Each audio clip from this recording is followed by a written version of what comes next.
Card number 101 from the 1953 Bowman color set. Mr. Red, Shane Deans Tiriez, once again, from the St. Louis Cardinals. I'm pretty sure I didn't know how to pronounce this guy's last name until I joined the YouTube card community because it's a doozy of a last name. If it is card number 101, it must be session number 101, guys, of Card Room Live. Welcome to everybody. Happy Sunday evening. Happy September. Remember, although it sometimes seems like it is, it's not a show. It's just a hangout for fellow vintage collectors. Sometimes we have guests. We have two guests waiting to come in here momentarily. But whether we have guests or not, one thing's for sure, we're always just wasting time talking about and looking at crusty old cardboard, but we always try to make it time well wasted. If you're here with us live tonight, welcome to you. Welcome to my fellow YouTubers, to the commenters, to the folks from Instagram, from X, all the lurkers out there. Welcome to you as well. However, if you're listening to this later, whether you are coming home from work, sorting cards, looking at eBay, rolling out meatballs. Yeah, that's definitely something somebody said they were doing at one time. Walking the dog, sitting on the john. Thinking about our friend Eddie Wakus, wondering what other kind of Mike foolery we'll get into tonight. Whatever you might be doing, I hope you get something out of it.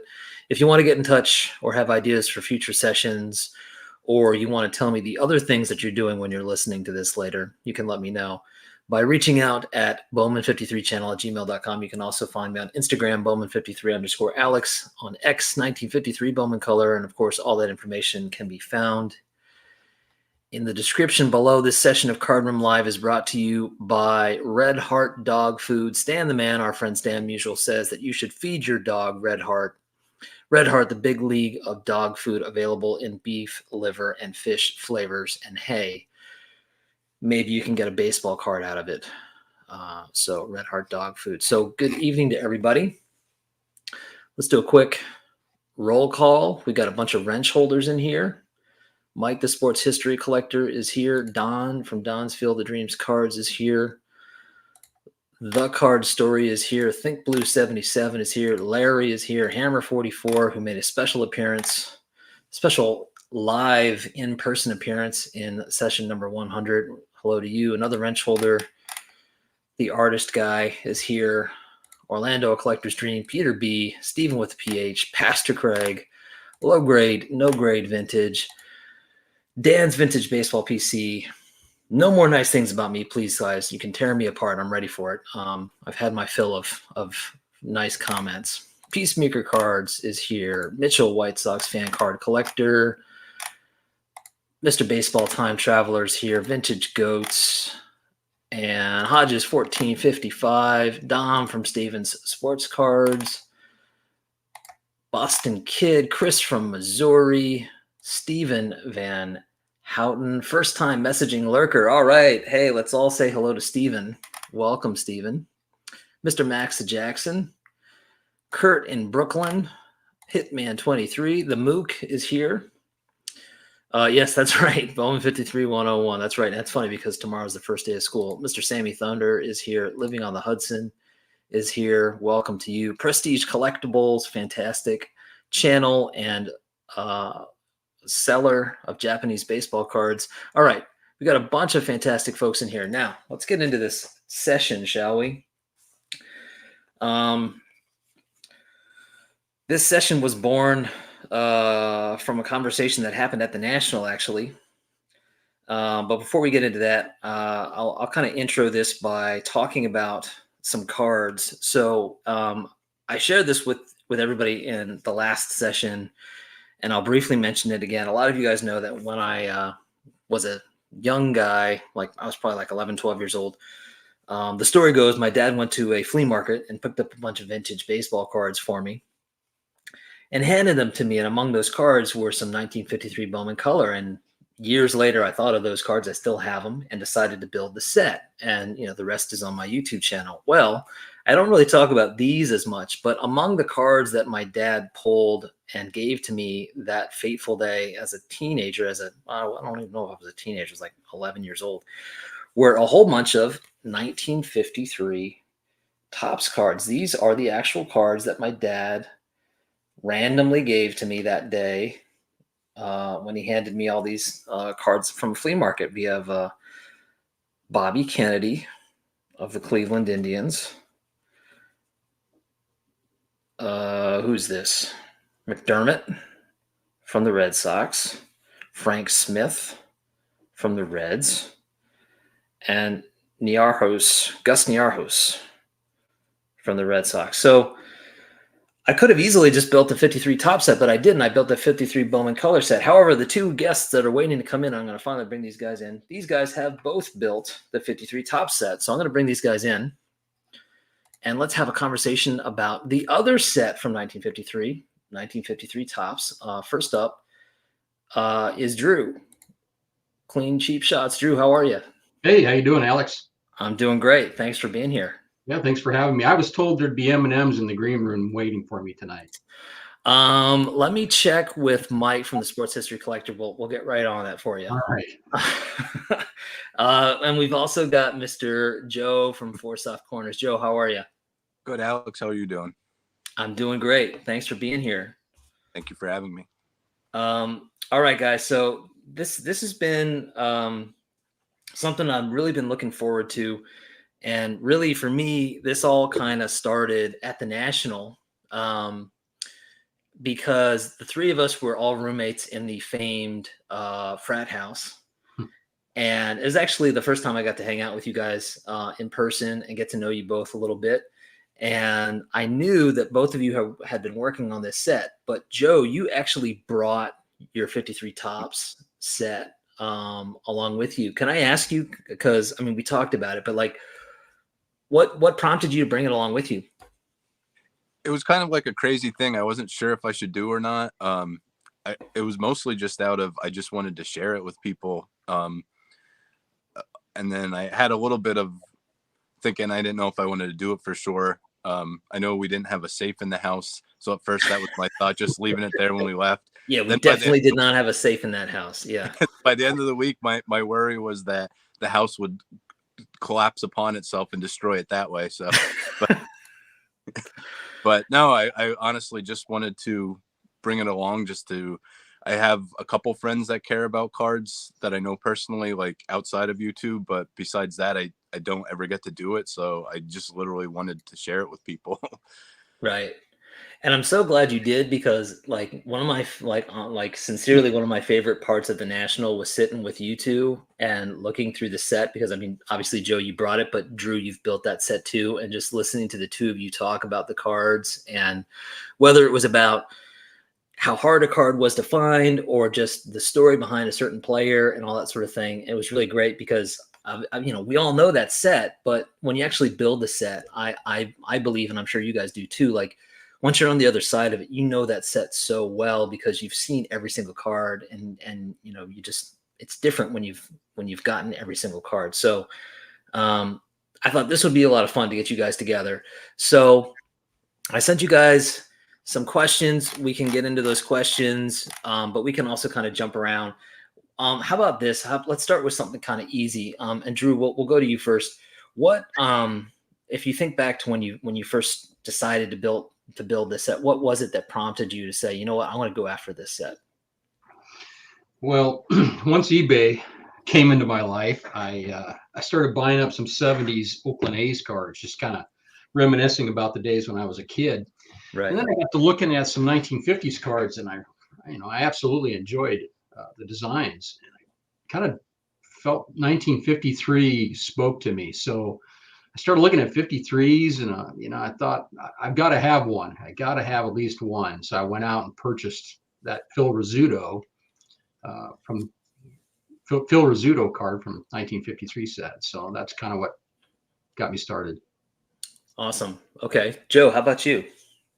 I wish I had like a story like that meant something, but it really just around like 2019 is when I really started getting into vintage cards at all, and it was because an older gentleman in my neighborhood here let me know I had some older cards he just wanted to do something with, so I helped him to sell it. And at the time myself, I didn't really know much about vintage sets, so that's kind of also what led me into starting to watch YouTube sports card content, is because to educate myself on it first, like I would just go through price guides and just look up what the big cards were in every set, what high numbers were and stuff like that. And then I went to YouTube and just typed in years of sets, and I think I found Mike baseball collector stuff first, and then everything just snowballed from there from the YouTube community. But just in the process of learning about the sets, just 53 just immediately grew on me. And there was one random card in that. Most of the stuff was like 61, 64 tops that were in that gentleman's card collection, but there was just one random really beat up Bob Serve card, which I was taking like a commission for helping him sell stuff. So I just crossed off like $2 of my commission and just kept that card because it was just a one-off card that was in beat up shape. So that was the first card from the set, and then I just fell in love with the set, the design of it, and then it kind of just snowballed from there, picking up more and more at a time. Right. Okay. We're getting a lot of people in the chat that are like clamoring to look at cards. So what I'm going to say is like, how about you guys pick out like whether it's, let's hold off on the Hall of Famers because that's always like what everybody's like freaking out to see, right? But everybody always sees the Hall of Famers. And people who don't collect this set see the Hall of Famers every day. But you guys have collected this set. Let's see like some of your favorite cards. Maybe there are some Hall of Famers in there, but maybe some like other cards that maybe don't get as much love. Joe, you ready? Yeah. Okay. Well, I'll start off with the second card that I ended up picking up.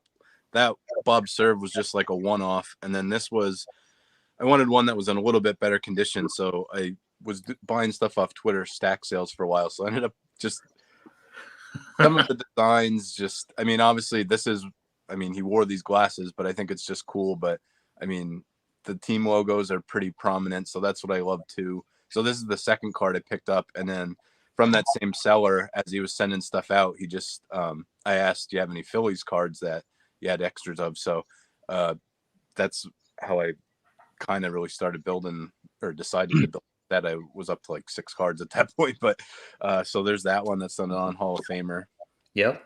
I don't believe it's any relation to Mike Trout, but I'm not positive on that. Could be. These are just some favorite non-Hall of Famers I pulled out. Oh yeah, great. Guys with stories. I mean, this guy, unfortunate end to his story, but the Luke Easter. I don't have, as far as I know you asked too for some stories and stuff. I'm gonna leave all the stories to Drew because he's better at that, but I know he talks about this guy a lot. But I love this card, the Hank Thompson. Yeah, that card's on my wish list. I love, like, Hank Thompson's a great player, and I'm a New York Giants collector, and that's definitely a card I need to get. Beautiful. I just think that the Giants logo and the Giants hat just look great on the cards in the set. Yeah. I tried to look up to see if it was factual. I keep saying this is the first night card depicted on a game, but I'm not sure if that's true. I mean, most everything was black and white before this, so I don't really know that you would, could tell if it was black or white or not. But this Dick Brodowski, I just think is a great looking card with the lights and the twilight in the background. Right. I had to pick out a Phillies card. That's one bad thing about this set as a Phillies fan, is very lacking as far as any kind of star power or, really meaningful cards for the Phillies. But just love the Fighting Phillies logo there. Oh yeah. And just thought the red pinstripes and the home jerseys looked, and the hat just looked perfect on this Johnny Lyris deck. Yeah, one of the reasons that the Phillies are not in this set as much is because of all the Bowman contracts, and Bowman was based out of Philadelphia, so they had a jump on those guys. That's what I was going to ask you for sure about that, but I kind of figured that that's what it was. I love this card. Al Rosen had a amazing 53 MVP season, so I just think that's a great card and just a very meaningful card for the year. Right. Who doesn't love seeing a DiMaggio on a card? Again, just love seeing having the glasses myself. Love seeing the glasses depicted on card. Yeah. Again, the logos. Love the old Pirates logo on this with the Dick Groat. And then last one I have here for right now is one of the bigger rookies in the set. It's a high number, the Jim Gilliam. Just again, love the way the Brooklyn Dodgers hats are depicted on the cards in this set, and one of my favorite cards from the set as well. So, right. And here's a quote from Mr. Reindeer Studios that the Rosen is the best card in this set, but he might be a little biased. Okay, Drew, how about you? Yeah, some of my favorite non-Hall of Fame cards. Well, Joe already showed it, but just to finish that story, Luke Easter, he was retired from baseball and was working as a courier for a railroad. Went to the bank, had cash in hand, came out of the bank, and two masked gunmen with shotguns approached him and said, "Give me all your money." He said no. They said, "Give me all your money." He said no. They shot and killed him. Wow. So, man of principle, I guess. Yeah. George Crowe was an excellent basketball player, and he was the first Mr. Indiana. So Indiana always awards to the best player coming out of high school that title, Mr. Indiana. It's kind of interesting, though, that the reason that came about was there was a deal where 5 principals were to vote for the most outstanding player, and Mr. Crowe didn't get any votes or got very few votes. And so John Whitaker of the Hammond, Indiana Times wrote, George Crowe was reminded by 5 little men that his color wasn't right. And so many of the sports writers got together and created that Mr. Indiana award. So I thought that was interesting. Howie Fox opened up a bar in San Antonio and was murdered by 3 college students. Terrible demise to his end. I think he was 34 years old. Right. And a few other ones. This is really one of my favorite stories is Sam Jones. And so Sam Jones was originally from West Virginia. He at age 12, he was a state marble shooting champion. I thought that was interesting. He was also part of the first Black Battery with Quincy Troop. I'm not sure if I'm pronouncing that right. Trouppe. Mm-hmm. And also he also was the first African American to throw a no-hitter. So, oh, wow. But I think the story that I really enjoy about Sam Jones is that so he's playing for the Giants, and there's a little boy named Johnny Bushman who was 11 years old. He and his family had moved from the reservations up in Montana, and he was stricken by polio. Little Johnny Bushman had a hard time, fighting through the kids to get to Willie Mays. And so Sam Jones took note of that, and he kind of befriended him. He would bring him down into the dugout, bring him into the locker room. Sam Jones would visit him in the hospital when he had surgeries, operations with regard to the polio. Sam Jones ends up winning 20 games one season. I don't remember the year exactly, but he gives that 20-game ball to little 11-year-old Johnny Bushman. And what's interesting about that too is Sam Jones was the second pitcher to win 20 games. Don Newcomb was the first. Now that relationship really got strong and very close. And so the years went by. Sam Jones came down with cancer. He pitches through the season and he overcomes it. And, Sam Jones Johnny Bushman's there for Sam Jones during the cancer, but eventually Sam Jones retires, and the cancer does come back, but that's not known to Johnny Bushman at the time. He's in college now, and he's listening to Sandy Koufax broadcast a game, and he hears that he's gravely ill, and so he drops everything, flies to West Virginia. He brings that ball that Sam Jones had given to him, and goes to the hospital. And his intention is to be by his bedside until Sam Jones's last day, and he does just that. Gives the ball back, of course, to Sam Jones before he passes. And after he passes, Sam Jones's wife gives the ball back to Johnny Bushman, saying, he would have wanted you to have this ball. Now, you kind of think the story would end there, but it really doesn't. Johnny Bushman was so influenced by Sam Jones's kindness that he decided that he needed to do something more with his life. So he goes back to school, he gets his law degree, and he ends up as general counsel for the United States Senate on Indian affairs. And he worked very hard for the autonomy of Native Americans and changed a lot of the rules and laws that governed them. So, and then in 2019, Johnny Bushman would die of the same cancer that killed Sam Jones. Wow. So I love that story. Another one real quick. Bobo Newsom pitched for 20 seasons. And Bobo Newsom was a game one winner of the World Series. And I can't remember, let's see, I can't remember the year exactly. Forgive me. And but his father traveled all the way up from the South and wanted to watch, and he does. And after the game one win, he goes back to his hotel room, and his father passes away from a heart attack.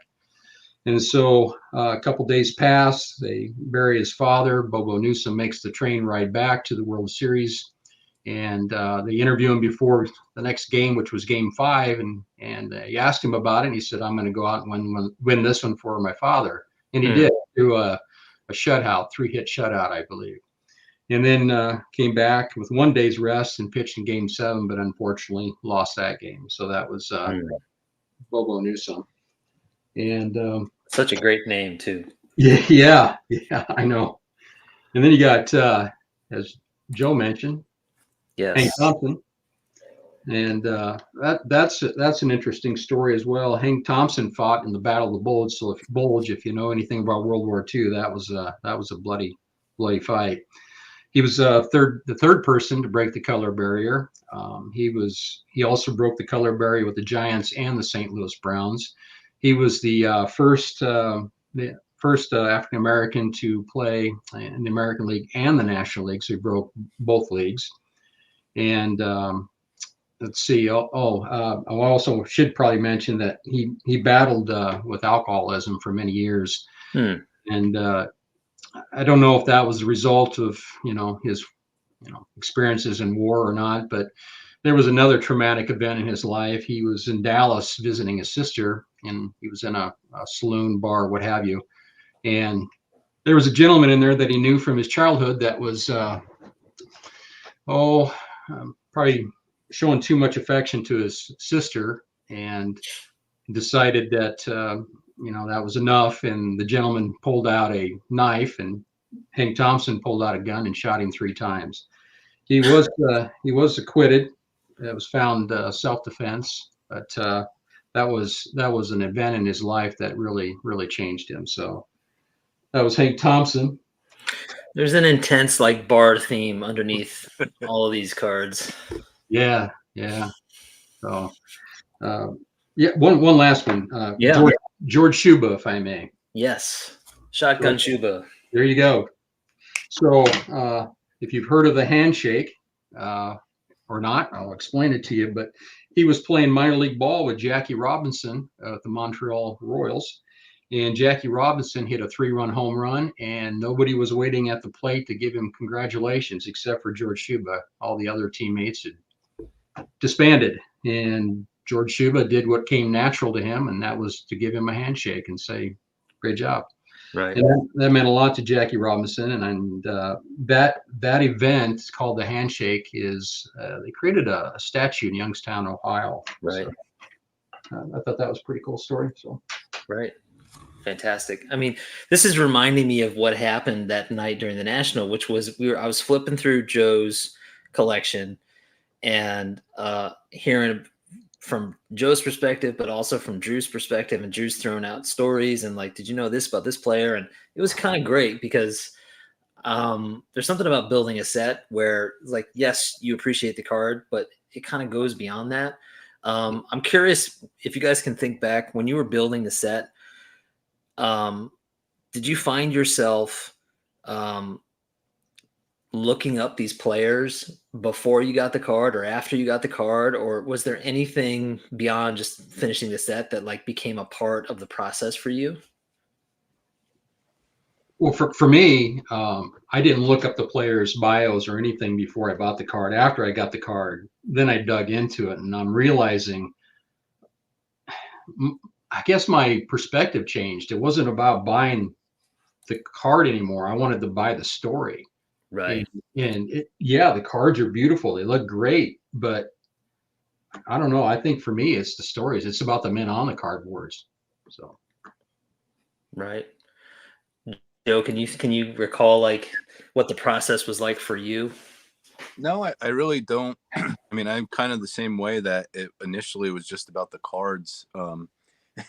It's kind of funny too because anytime I would be looking for cards, I'd go to card shows and I'd say, like, do you have any 53 Topps cards? And they'd say, are you building that set? I said, no, I'm not gonna finish the set. Like, I kind of was in like denial for like almost a full year or more because I in my mind thinking I'm never gonna get the Mantle card. Like, I'm just not gonna. I'm never gonna. I was like, I just love the cards. I just love picking up the cards because of the way they look. So that's pretty much what it was.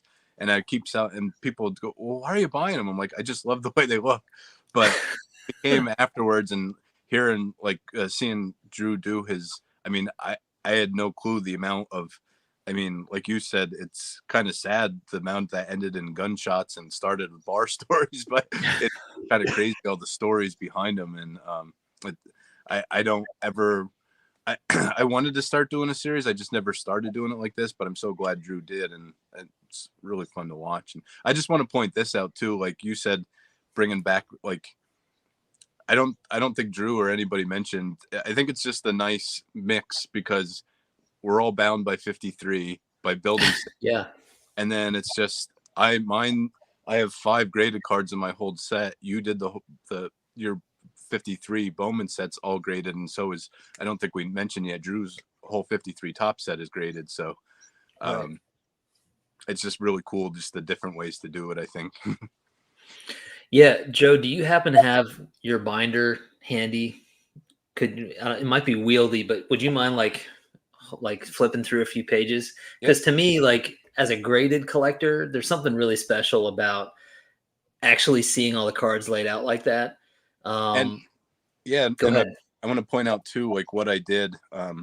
So for the cards I do have graded, I just bought the 91 Topps Archives cards, and so like I have the Jackie Robinson graded, but to put it in the binder so there wasn't just an empty slot or a Right. card saying what it was, I put that in so it at least kind of fills the hole so you can see what it's supposed to be. But Yeah, that's such a nice touch. flip through a little bit, but yeah, that's just basically how they're laid out in there. And I mean, obviously, if I could, I would do it all graded, and it would be cool to have that way. And I'd obviously like them to be in the greatest condition possible, but I just did it this way because I would not have built the set if I did it the other way. So Sure. I think a lot about, I the 53 Bowman set was built several years ago for me. And I don't know that I would be able to do what I did then now. I probably would do what you're doing, Joe. And I think that's just as fun because there is something really, I think Rick Vintage Oddball Cards was joking earlier in the chat, like, Joe, just smell the card. You can smell if it's authentic. Like there is something like about actually holding the card in your hand. I do like having graded, but there is something special about, the raw card and putting them all in a binder. let's see. I don't know. Have you guys thought of anything that you wanted to chat about before I jump into another question here, or any cards that you feel like you want to share real quick? There's a couple notes that I thought were kind of interesting. There were a number of artists that put the 53 Topps, or that were commissioned to put the 53 Topps set together. One of them was Gary Dvorak. I don't know if it's pronounced Gary or Jerry. It's Gerry. So I'm not sure which, but he used watercolors. It's kind of interesting to speculate who. Well, so there are 280 cards, but there are 274 that were produced. So 6 cards missing. Yeah, art talk for Scott. Yeah, he's loving this piece, right?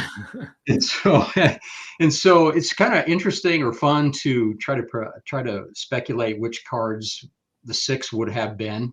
Right. And I did find out that Kurt Simmons was supposed to be one of them, but Topps rejected that card for whatever reason. That was kind of interesting. I don't know, Joe, you got any comments on that? I know that you've done some research as well. Well, as far as I know we, Drew and I talked on the phone a couple weeks ago a little bit. I know I did see a piece up for auction one time, and I don't know how it came about because, Alex, like you were saying with the contract, but I'm pretty sure it was an actual art piece of a mock-up, or at least the art was done for a Richie Ashburn card. And I wish I could have found the auction link, but I know at one time I saw it was going for like over $1,000 or something like that. So, but I think they at least maybe had the art commissioned and then eventually sold. But that was, yeah, Cy Berger, I think, owned it for a while, if I'm not mistaken, Joe. Yeah, but other than that, the only thing you mentioned the artist Gary or Jerry. So I picked this up.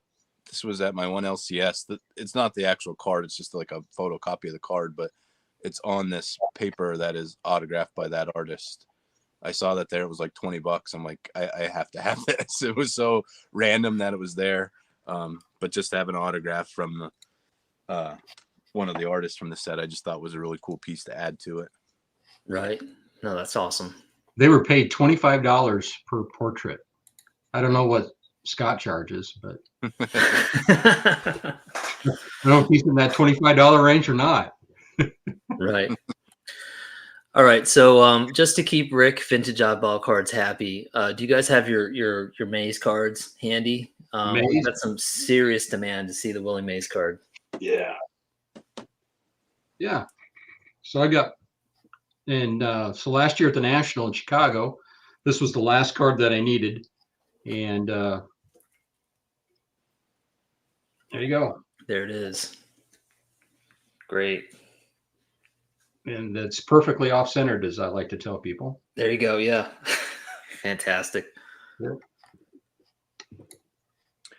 And so here's mine. I was maybe like 20 or 30 cards into the set. And I did it was only the second time I ever did this, and the last time I ever did it. I did a set break that I found from the one guy on Twitter that was doing a low grade set break. It was $15 a spot. So I bought 3 spots. And with one of the spots, I was lucky enough to, this card was raw, but I was lucky enough to win this card for $15, a $15 spot in the break. And then I ended up sending it in and got the one. But so yeah, that was, like I said, maybe 20 or 30 cards in. So that was kind of one of the reasons too. I thought, oh, I was never going to do it because I'm never going to be able to afford the mantle and then the Mays on top of it. So, but that kind of really thought, like, getting this for that price. Sure. Yeah. Really was one of the reasons why I was able to build the set as well. So that's incredible, man. Okay, so I think we avoided the yes. All right. So Rick is happy, so I avoided the thumbs down from at least from him. Since we've kind of like crossed that threshold, guys, how about some more Hall of Famers?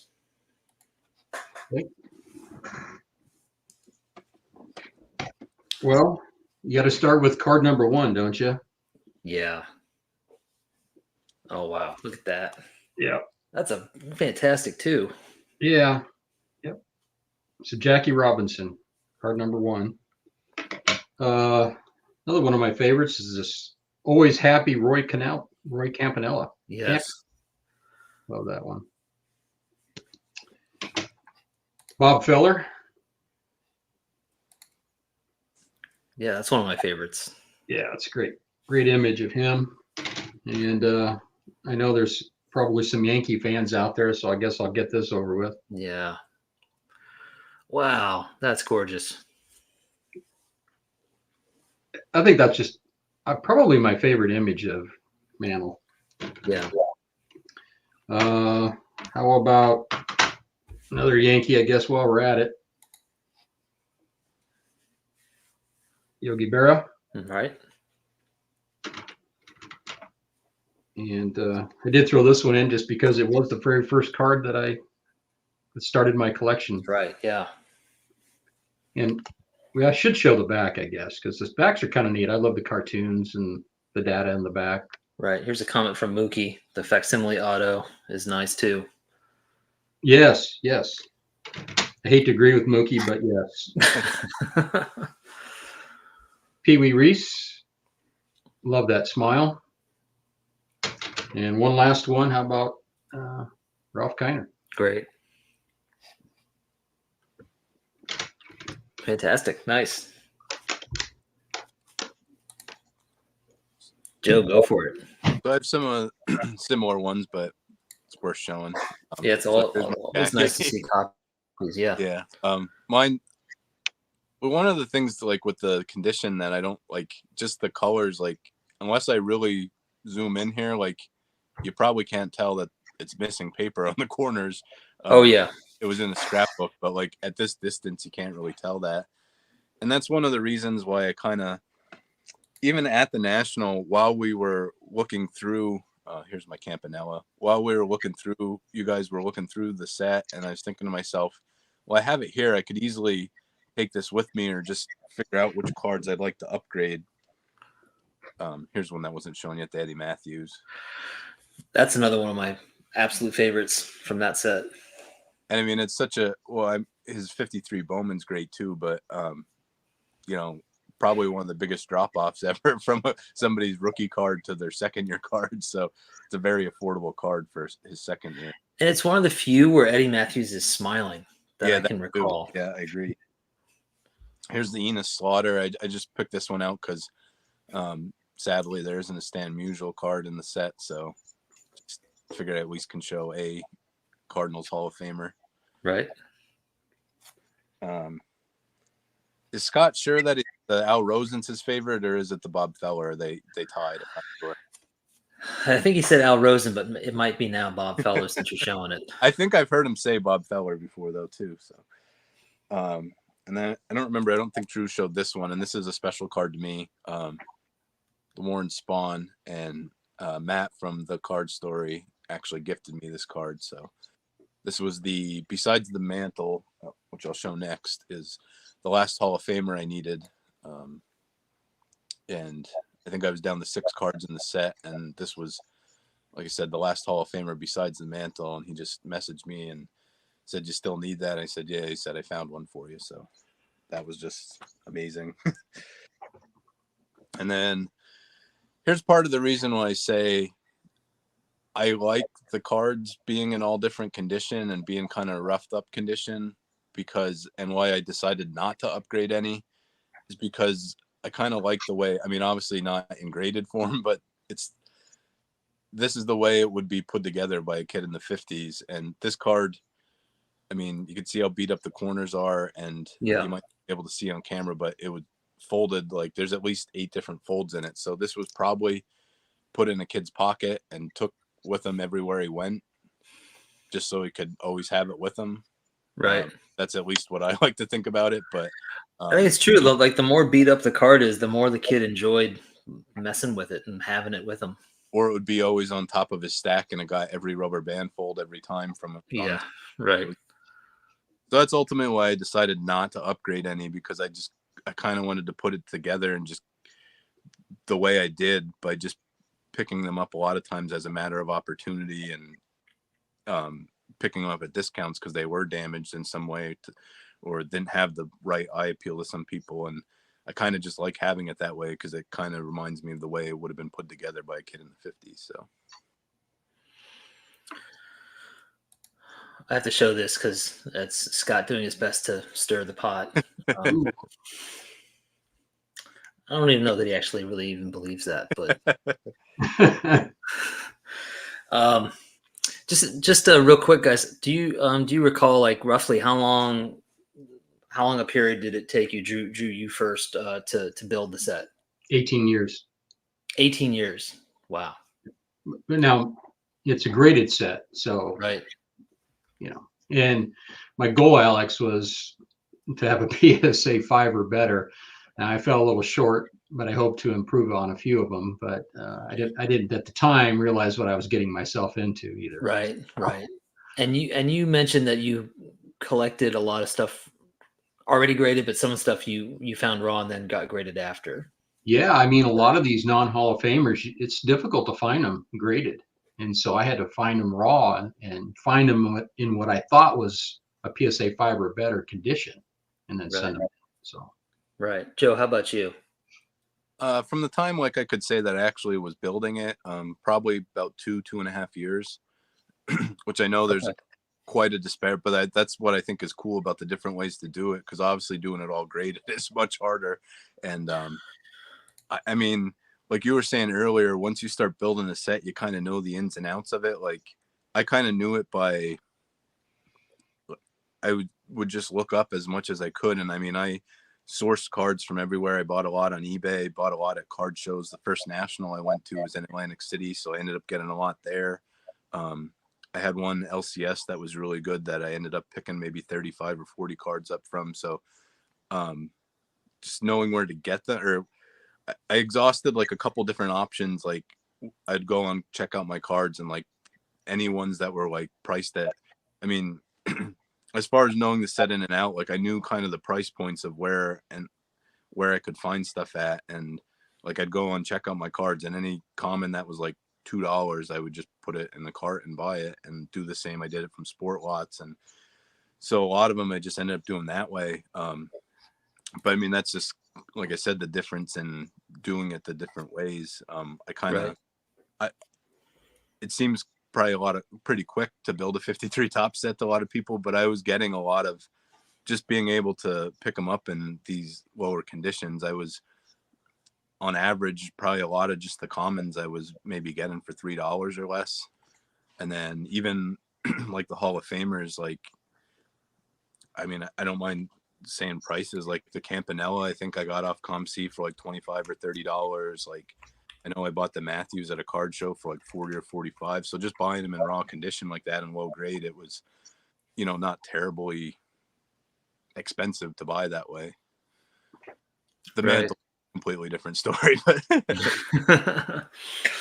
one of the things that stands out to me from like thinking back on building the Bowman set was that, like I mentioned this earlier, once you are in the middle of building that set, you get to know the cards in a way that other people just don't know. Like, for example, like in the Bowman set, the Berra card, the Luke Easter card stand out to me because they're corner cards and they're hard to find centered. The Harry Simpson card, Harry Suitcase Simpson, he has this like print dot right next to his face. Like there's just weird stuff that sticks in my head from looking at that set. I'm wondering if, Drew, we can start with you first. If you can remember like tough cards that you had trouble trying to find, or like weird little things that only a set builder would know about this set. The second to the last card that I needed to complete the set was Henry Foils. This is a difficult card to find. First of all, it is a rookie card, but it's, he didn't have a huge career or anything, but that was a hard card for me to find. I think if you go on eBay today, you'd probably find maybe 4 graded cards of his on there. I don't know. And not very many raw cards. So that was a really difficult card. This card, Joe Nuxhall, was a very difficult card to find centered. They were, and when I say they were off centered, they were off centered bad. And I finally found one and I sent it in to have graded. Probably paid more than I should have, but I was tired of looking. Right. Don Lund was another difficult card to find centered. And one last one. The last card in the set is card number 280, and that's Milt Bolding. And you can see that's off-centered. But Right. finding that card in good condition and centered is very difficult. Right. There's something satisfying though. Like it's kind of crazy, right? Like, do I really need to find a centered card of this common player? But then when you find one, it's like, okay, like you've made some progress. Yeah. Joe, how about you? Any cards that you recall having like a tough time finding or anything like that? Yeah, they're all high numbers also. And well, as far as showing the, so you can see this one was Ken, this is the card 276, Ken Raffensperger. Right. But so I just wanted to point this out because you can see the miscut part of it. But then by the way it's miscut, you can see, so it's Oh yeah. Ray Murray. So these cards were printed instead of like a typical set where they all be straight up and down. They kind of did them. One row would be, they did it so, let me try and see if I can match it up as best as I could. They did it so the colored borders would be touching. So red was for American League and black was for National League, but Right. so they would have been printed with ones next to each other like that, but then they would have had two cards upside down the other way, so that, like, say these cards, if they were next to it, would have been printed like that on the bottom of it. So, because as I was trying to do research for the set, I found a couple things that people found out, the different series and like what cards were short printed and not based, and what cards were printed in each series, like where the splits were by the way from the miscuts like that. So I just wanted to point that out, that Yeah. kind of something a little bit different. This was, I think, the second, I think the mantle was the last card. This card 274, this John Riddle, that was a tough one for me. Again, a high number. And for the longest time, I never saw more than like 2 or 3 for sale on eBay at any one time. So that one just took a while. And then besides the Willie Mays, this is the only other high number Hall of Famer, the Hal Newhouser. And that one, at any given time, I never saw more than like 2 for sale on eBay. And when I think I got this one off ComC, it was the only one I ever saw in there. And it had a higher price tag on too. And plus it's only like, I don't know, I think Hal Newhouser, it might have 3 or 4 cards. I think might be his whole run. I'm not. Oh, okay. Yeah. Yeah. So just tough to find in general. Yeah. All right. You both may have already shown a couple of these, but I have to ask your top 3, and it can be more or less, whatever you want to do. But I asked for their top 3 favorite cards from this set.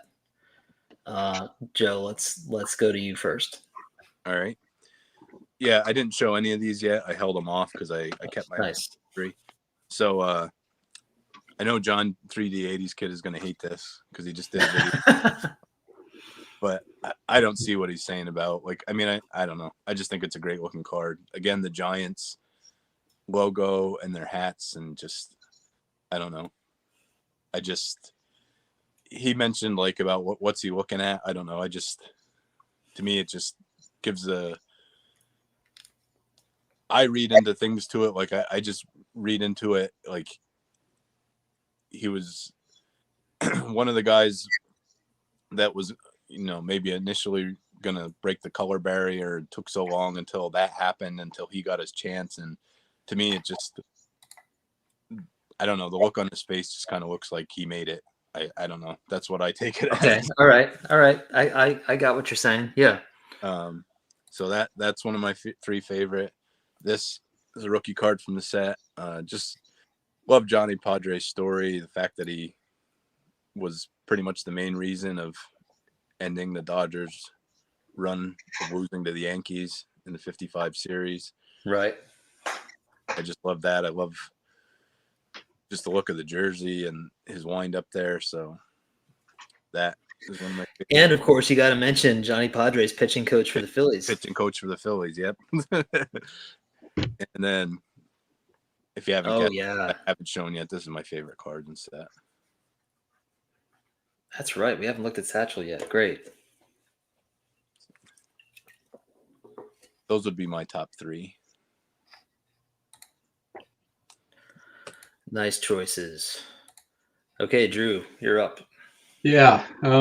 Well, Willie Mays again, I guess, is in my top three. Shows Yeah. you, but I love that picture. Most of these were portrait photos, or not photo, depictions until later in the series, and then they were given the permission to go ahead and do, full body shots on those. But I think the other two that are my favorites are more personal, I guess. So, Bob Cerv, and for those that don't know, yes, the more popular pronunciation is Bob Cerv, but it's actually Cherov is how you pronounce that. He was a friend of the family, Oh, wow. and so yeah, It's also a really beautiful card. Like it just it has a is. lot of colors. It is. And then about 25 years ago, I had the privilege to get to know this gentleman. Oh, And Alex, you might appreciate this. I actually went with him and his wife Shirley to a Phillies game. that's amazing. So he's quite a gentleman. So those are probably my three favorite: Mays, Sheroff, and Bobby. I love it. I love it. Great choices. Guys, we have just a little bit of time left. I'm gonna ask a tricky question to answer, and we don't have a ton of time. But I guess Drew, let's go to you first. Any advice for people that are on the fence about trying to build a vintage set? We've all three of us have done it. I've talked a lot about this, but I'd love to hear what you guys think. If someone's on the fence about it, or it's a little daunting, it's a little intimidating. Any advice or thoughts on it? I'd probably give them four pieces of advice. The first is start now. The prices are going up, so get going. If you're going to do it, Yeah, do it and get going. Secondly, the 1950s cards are not quite as daunting. They're more in the 250 card range. 1955, 206 cards. 56, 340, I think. 57 is 407 cards. So, the 1950s is probably a good place to start if you don't want to do 700 and whatever cards. The third piece of advice I'd probably give you is, or the next piece of advice would be, take a look at who your favorite player is, and then make sure that favorite player is in the set that you want to build, because Mickey Mantle, for example, is not in the 1955 set. So you want to make sure that, again, the players that you really enjoy, or, what have you, are in that set. And I guess the last piece of advice I would give is start with the big money cards first, because the Mantles are going to continue to go up in price. They're not going to go down. And there you go. And so Orlando's saying the same thing. And that's my philosophy. You start with those Hall of Fame cards, the Mantles, the Mays, get them knocked out, and then everything else will be downhill from now. Because in 10 years, that Mantle is not going to be the same price as it is today. We know that. Right. Joe, anything you want to add to that? Yeah. So one of our housemates, Dan from Dan's Vintage Baseball PC, he did a great. Him and Dylan did a great. It's like an hour and a half. It's awesome. I wish it was even longer, but did a great thing about set building and their takes on it. And he gave a lot of great advice in there. I'm going to echo a little bit. I didn't really follow any of these things I'm going to say. I kind of just picked them up. I picked them up as matter of opportunity, but for me, since I was doing it in such low grade, that's kind of the way I just did it. But I would say, so the stars first makes a lot of sense. One, just to get them out of the way. And two, if you ever change your mind, they're going to be the easiest to sell. So if you decide you're not going to build that set, it's going to be so much easier to sell, especially if they're graded Hall of Fame, cards, if you end up. But on the flip side, if you are absolutely sure you're going to build the set, I would try and look for like a big starter lot, either on eBay, or if you go to a card show, a lot of times guys have binders started. And if it's a lot less like even if you pick up 10 Hall of Famers, okay, you have 10, but you still need 250 other cards. If you can get a lot of 100 and 150 cards and immediately get up to over 50%, it's a lot less daunting. Because as it's going on, that's one of the things that's really tough to stick with the set, is just if you hit lulls where you're not finding cards, it's to keep your focus on it, it gets tough. But